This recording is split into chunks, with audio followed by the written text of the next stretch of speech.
Welcome to Echoes of My Imagination. I'm Tracy Lee. Sit down, relax, let me tell you a story. Today's story is called The Ember Caller.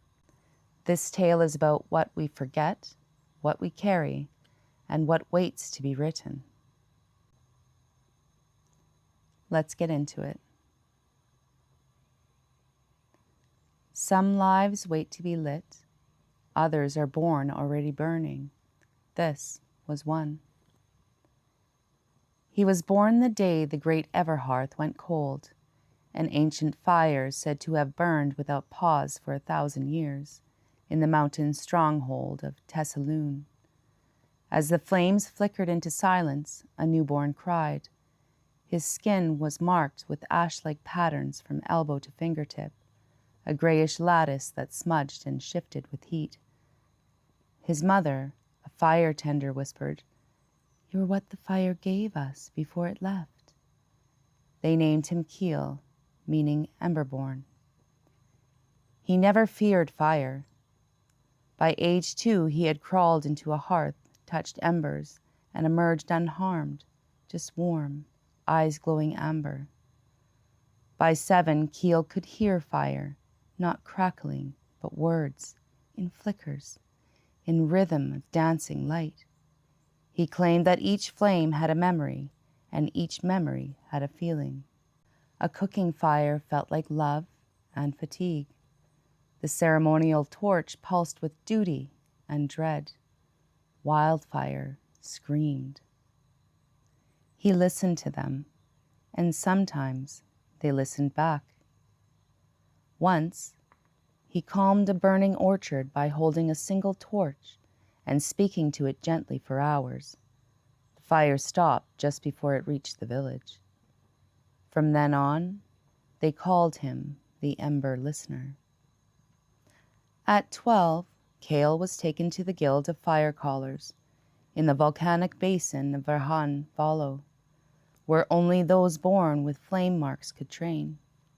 There, he learned how to breathe with flame instead of against it, how to feed fire only what it hungered for, emotion, not just fuel, and how to hold sorrow in his palm and coax it into a flickering blue flame that could guide lost spirits home. Most struggled, Kale thrived. His flames didn't consume, they communed. One elder said, "He's not a fire starter, he's a memory igniter." At 21, Kale began his pilgrimage of sparks, a journey to relight the 7 silent flames scattered across the forgotten lands. Each flame had once burned to protect a realm of sacred memory, now darkened by war, silence, or time. Kale lit them one by one. The river lantern that remembers every child lost to the current. The blade candle that once honored soldiers who dropped their sword. The cavern wick that only burns when you speak a secret you've never said out loud. Each lighting brought tremors, dreams, mourning. People remembered things they didn't know they'd forgotten. Kale never flinched, but his eyes grew heavier with each flame. Only one remained, the mirror pyre, a flame that, when lit, showed you your truest self.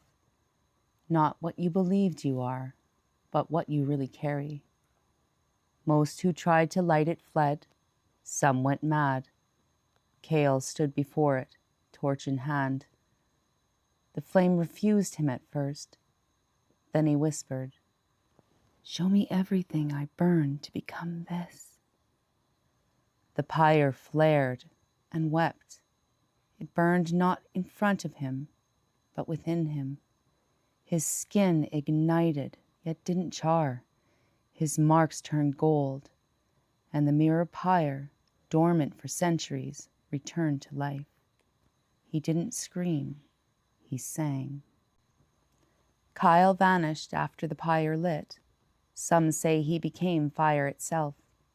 Others claim a single ember from his hand rests in the center of every ceremonial flame across the realms. In distant towns, children born with ash-marked arms now speak to candlelight. They call themselves Ember Callers, and when they gather around fire, they often hum a tune none of them were taught. It matches the rhythm of the mirror pyre's first flame, and always ends the same way. What was lost will burn warm again. Well, that's it for today. Thank you for joining me on Echoes of My Imagination. I am Tracy Lee. Please don't forget to subscribe and share, and we'll catch you next time.